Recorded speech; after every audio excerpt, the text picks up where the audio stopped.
Good morning छात्रों। आज 6 तारीख से आप लोगों का पहला पेपर रेडियो टीवी व्यावसायिक शिक्षा का शुरू होगा। तो मॉडल पेपर तो मैंने आपके ग्रुप में दे रखा है, वीडियो में भी ले लेते हैं।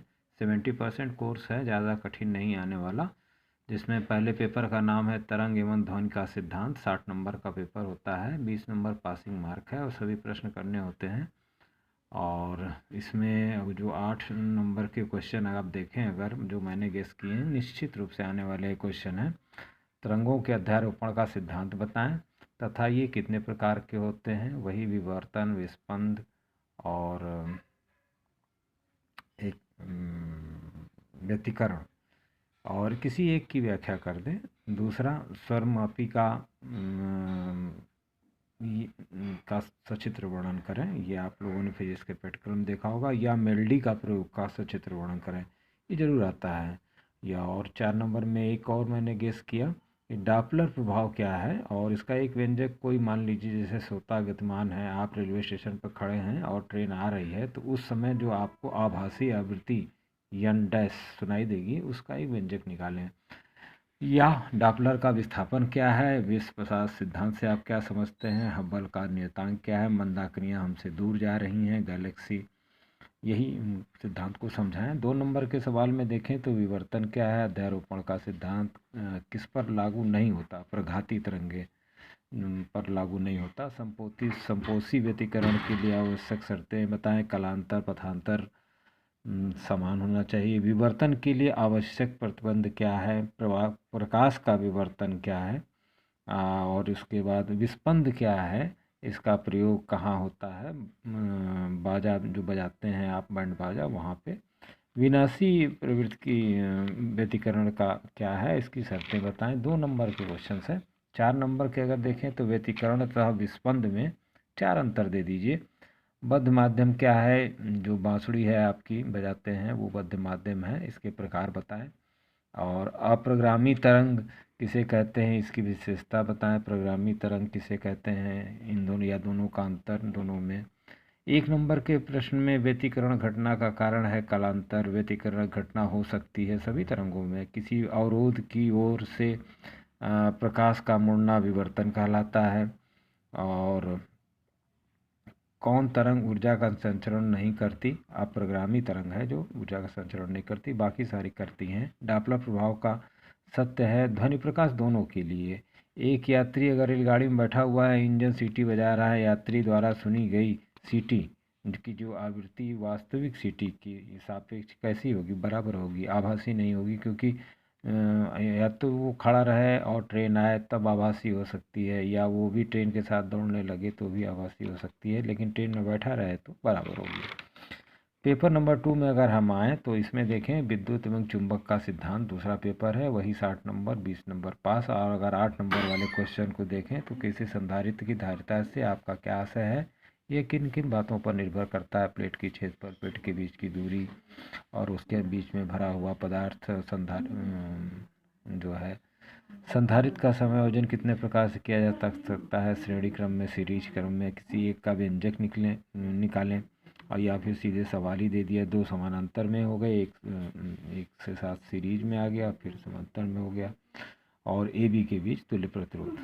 फैराडे के विद्युत अपघटन के नियम लिखें तथा फैराडे नियतांक का मान बताएं। विद्युत शक्ति क्या है, इसके लिए विभिन्न सूत्र दें। ट्रांसफार्मर कम पर जरूर सवाल आएगा का सिद्धांत बताएं। न्यून प्रेरण पर काम करता है और इसके स्टेप अप स्टेप डाउन 2 होते हैं, इनकी कार्यविधि बता दीजिए। और वोल्टेज को डाउन करना अप करना। फैराडे के विद्युत चुंबकीय प्रेरण संबंधित नियम लिखें। ये वाटहीन धारा क्या है, और जब रेजिस्टेंस नहीं रहेगा तो धारा वाटहीन हो जाएगी।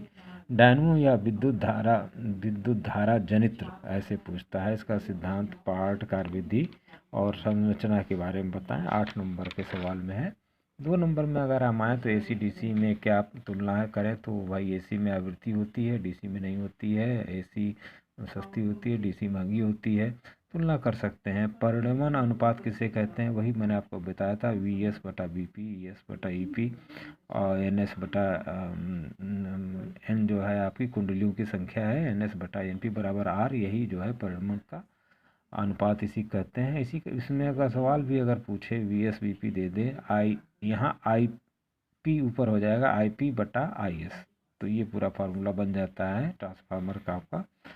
ट्रांसफार्मर में भंवर धाराएं क्या है, ये हानि होती है, भंवर धाराएं उसके कोर में उत्पन्न होती हैं और धातु और कॉपर रहता है ट्रांसफार्मर में, जिसका ये क्षय करती हैं। अन्योन पीड़न क्या है, अगर एक कुंडली में धारा दी जाए तो दूसरी कुंडली में ऑटोमेटिक धारा उत्पन्न हो जाती है, यही अन्योन पीड़न है, इसी पर ट्रांसफार्मर काम करता है। फ्लेमिंग के दाएं हाथ का नियम बताएं। 4 नंबर वाले सवाल में लॉरेंस बल क्या है, लेंज का नियम क्या है, विद्युत चुंबकीय प्रेरण क्या है तथा स्वप्रेरण पर भी प्रकाश डालें। चुंबकीय फ्लक्स क्या है, B/A, B मतलब चुंबकीय क्षेत्र और A मतलब एरिया। और ओमीय तथा अनोमीय परपथ क्या है, ओमीय परपथ जो ओम का नियम पालन करें, अनोमीय जो ओम का नियम पालन ना करें। DC जो होता है वो नहीं पालन करता है, AC ओम का नियम पालन करता है। विद्युत चालकता क्या है, 1/R। और विशिष्ट चालकता क्या है, ये भी मैंने PDF में आपको दे रखा है, उसको आप देख लें। विद्युत धारा क्या है, Q=IT, इसका मात्रक एम्पियर। गोलाकार प्लेट संधारित्र का धारित्र व्यंजक निकालिए, C = 4πε0A। ए जो है गोले का त्रिज्या है, इसे बताना है आपको।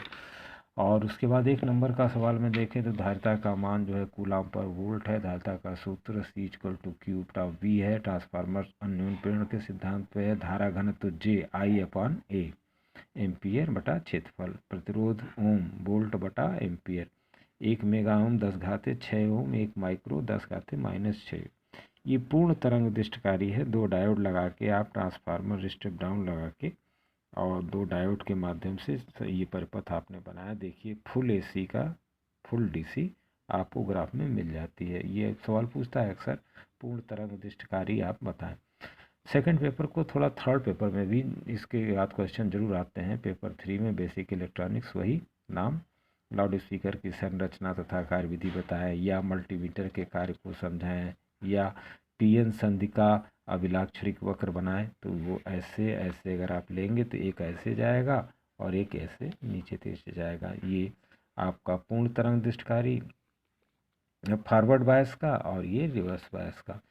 तो ये पूछ सकता है PN संधि का फॉरवर्ड बायस क्या है और रिवर्स बायस क्या है, मैंने आपको वीडियो में दिया हुआ है, समझाया है। अर्धचालक क्या है, इसके प्रकार बताएं, जर्मेनियम सिलिकॉन। और चालक कुचालक अर्धचालक को समझाएं। तापानिक उत्सर्जन क्या है, जैसा कि नाम ही है, ताप के कारण आयन का उत्सर्जन तापानिक उत्सर्जन है। और उदाहरण के लिए आपके घर में पहले पीला वाला बल्ब है। PN संधि क्या है और इसके प्रकार बताएं, एक N type, P type. PN संधि के उपयोग के परिपथ में पूर्ण तरंग, वही मैंने आपको बताया, परिपथ के फायदे बताएं। और सेतु ब्रिज जिससे कि हम LED बल्ब जलाते हैं उसका चित्र बनाएं। 1 नंबर के सवाल में 4 नंबर वाले सवाल में देखिए AC DC धारा में अंतर, धारा क्या है, इनके प्रकारों को समझाएं। कैपेसिटर का सिद्धांत तथा इसके प्रकार बताएं। कैपेसिटर की कार्यविधि को समझाएं। कैपेसिटर किन किन बातों पर निर्भर करता है। लाउड स्पीकर के सिद्धांत बताएं, इसके प्रकार बताएं। बूफर क्या है, ट्विटर क्या है, मैंने बहुत अच्छी तरह से आपको समझाया है। स्पीकर की रीअसेंबलिंग क्या है, इसकी भाग बताएं, क्योंकि सबको जब रीअसेंबल करेंगे तो सबका भाग। और अगर अन्य P से P को जोड़ दीजिए, N से N के बैटरी में जोड़ दीजिए, तो ये फॉरवर्ड बायस, और उसी का उल्टा कर दीजिए रिवर्स बायस। तो PN संधि में का और इसी पर ग्राफ बन जाएगा आपका एक।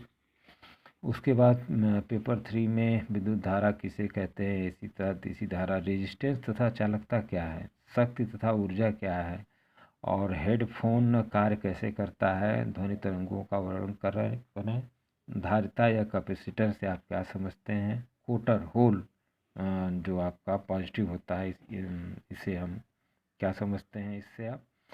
और 1 नंबर सवाल में तो N टाइप में इलेक्ट्रॉन ज़्यादा होंगे, P टाइप में आपके प्रोटॉन ज़्यादा होंगे। मल्टीमीटर का दूसरा नाम एवोमीटर भी है। शुद्ध अर्धचालक जर्मेनियम सिलिकॉन है। तापानिक उत्सर्जन को जाना जाता है एडिशन प्रभाव से भी। चौथे पेपर में आप आए तो ट्रांजिस्टर एवं रेडियो है, 60 नंबर के सवाल इसमें भी 20 नंबर पास। 8 नंबर में देखें आप तो रेडियो रिसीवर के 4 मौलिक सिद्धांत जो होते हैं बड़े इंपॉर्टेंट हैं, इनको समझाइए तथा ट्रांजिस्टर रिसीवर या का ब्लॉक डायग्राम बनाइए। पीडीएफ में है आपके। टेप रिकॉर्डर का कार्य सिद्धांत बताएं तथा इसके मुख्य भागों के नाम लिखें या ट्रांजिस्टर रिसीवर के मुख्य गुण दोष लिखें। ये अक्सर मतलब कोई भी गुण दोष पूछे तो आप ज़रूर लिखें। ये तो खैर लंबा इसमें आपको 2 पेज 1 पेज लिखना होगा। एफएम रिसीवर का ब्लॉक डायग्राम बना दीजिए, उसके भागों को समझा दीजिए बस। और 2 नंबर के प्रश्न में रिसीवर की योग्यता का नाम लिखें, इमेज फ्रिक्वेंसी क्या है, ultra high frequency, extra high frequency, full form है इसका, अलाइनमेंट क्या है, मतलब सारे कंपोनेंट को सही एक तरीके से जोड़ना उसका अलाइनमेंट है। बैंड स्विच क्या है, इसके प्रकार बताएं, डिटेक्टर स्टेज क्या है, और ऑडियो फ्रीक्वेंसी की रेंज बताएं, वही 20 हर्ट्ज तक आप सुन सकते हैं, 15 किलो हर्ट्ज आखिरी है। Automatic gain control, automatic voltage control का ये फुल फॉर्म है। टेप रिकॉर्डर कितने हेड होते हैं, रिकॉर्डिंग, रिप्रोड्यूसिंग और इरेजिंग, 3 ही हेड होते हैं इसके अंदर टेप रिकॉर्डर में। और उसके बाद टेप रिकॉर्डर का आविष्कार किसने किया, 1924 में, थॉमसन एल्वो। दोष निवारण पर प्रश्न जरूर पूछेंगे, तो दोष निवारण कॉमन होते हैं और कुछ पीडीएफ में आप उनको कॉमन रूप से देख लें तो आपका काम हो जाएगा और कोई पेपर आपको क्वेश्चन छोड़ना नहीं है। पेपर 5 में आप देखें तो वही 70% कोर्स में, तो इसमें रंगीन टेलीविज़न इसका नाम है, और इसमें टीवी रिसीवर का वही ब्लॉक डायग्राम, टीवी साउंड का खंड का ब्लॉक डायग्राम, टीवी रंगीन receiver block diagram. Block diagram से आपको पूरा नंबर मिल जाएगा। या टीवी में बूस्टर का क्या काम है, तो वही आप एंटीना और टीवी के बीच में बूस्टर क्या काम है, वो उस सिग्नल को एम्पलीफाई कर देता है। चित्र आप बना सकते हैं कि एंटीना का, एक बक्से का और उसके बाद टीवी का। रिमोट कंट्रोल क्या है, इसमें कौन सी इंफ्रा रेड तरंगे होती हैं, इसका ब्लॉक डायग्राम छोटा सा है, बना दे सकते हैं। केबल टीवी क्या है आप जान ही रहे हैं, इसके लाभ बताएं। पैटर्न जनरेटर क्या है, कार्य सही समझाएं। या टीवी की मरम्मत हेतु आवश्यक सामग्री पर चर्चा करें, तो वही फर्नीचर वगैरह आपका आ जाएगा, पेचकस वगैरह आ जाएगा।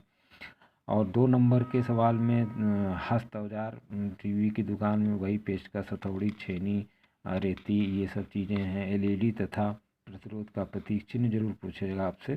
प्रतीक चिन्ह में आप डायोड का, कैपेसिटर का, रेजिस्टेंस का, वोल्ट मीटर का, धारा मापी का, वोल्ट मीटर गोला बना के वी लिख दीजिए, धारा वाले में ऐसे बना के ऐसे कर दीजिए तो वो धारा एसी की हो जाएगी। लाउड स्पीकर तथा माइक्रोफोन का प्रतीक चिन्ह बताएं। मल्टीमीटर के कार्य बताएं। पीएच मीटर के कार्य बताएं। टीडीएस नापता है, पीएच मीटर आपके घर घर में होगा। बूस्टर का काम सिग्नल को एम्पलीफाई करना। वाल्व टेस्टर क्या है, हर मिस्त्री के हाथ में आपने एक बल्ब 2 तार लगा हुआ देखा होगा, वो शॉर्ट सर्किट का पता करता है इससे कि कहाँ शॉर्ट है। टीवी के परीक्षण यंत्र, देखिए परीक्षण यंत्र अलग चीज़ होते हैं, पैटर्न जनरेटर जिससे परीक्षण किया जाता है, और जो हथियार हैं वो अलग चीज़ है, आवश्यक सामग्री। तो परीक्षण यंत्र करीब 7-8 हैं, मैंने पीडीएफ में दे रखा है, जिसमें pH meter, pattern generator, impedance bridge, ये सब पीडीएफ में आप देख सकते हैं। केबल टीवी लिख के लगने वाले पुर्जों में नाम लिखें जो केबल टीवी वाले लगाते हैं। कम्युनिटी एंटीना का क्या है, कम्युनिटी एंटीना मतलब अपने घर के आसपास एक एरिया में जो मिलती है हमें कनेक्शन, वही कम्युनिटी एंटीना है, CATV। इसको भी पीडीएफ में आप समझ सकते हैं। केबल टीवी पर निबंध लिखें। केबल टीवी जो आपका है घर में आया हुआ। सामान्य रंगीन टीवी के दोष और निवारण, देखिए वही दोष निवारण जैसे रेडियो का वैसे टीवी का है, वही सामान्य ले लें, उसी को कहीं छोटे मोटे में तो लिखे जरूर, क्वेश्चन ना छोड़ें। लो वोल्टेज पावर सप्लाई 2 प्रकार की होती है जो बैटरी टीवी में दी जाती है। लो वोल्टेज सप्लाई क्या है, 2 प्रकार की होती है। साफ फिल्टर क्या है, कंट्रास्ट और ब्राइटनेस आप समझ ही रहे हैं टीवी में कैसे करते हैं। ल्यूमिनेंस मतलब वो आजकल एलईडी के बल्ब पे लिखा रहता है चमक। और ह्यू क्या है, प्राथमिक रंग थ्योरी क्या है, 3 ही रंग हैं टेलीविज़न कलर रंग में, वही 3 रंग मिलके सात रंग का निर्माण करते हैं। EST क्या है, लाल, पीला और हरा करके है, शायद आप देख लें पीडीएफ में।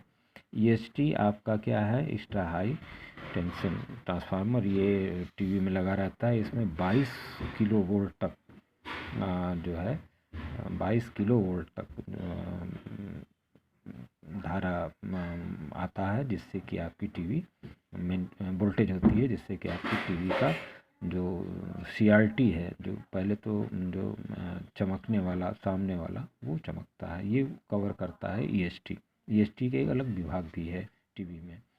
मेनी मेनी थैंक्स छात्रों। मॉडल पेपर में यही मॉडल पेपर आप मान के चलें, और 70% में इसको अगर आपने कर लिया तो फिर फेल होने की कोई गुंजाइश नहीं है।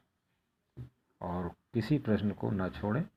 6 तारीख से स्टार्ट है आपका, और 12 तक 5 पेपर आपके हो जाएंगे। 6 के बाद आप खुद ही देख लें, जो भी पेपर होगा, पहला, दूसरा, तीसरा, चौथा, पाँचवा आपका 12 को होगा, और सब मॉर्निंग में है, और पहला आपको 6 को है, और उसके बाद 3-4 बीच में है, 2-3-4। Many many thanks again.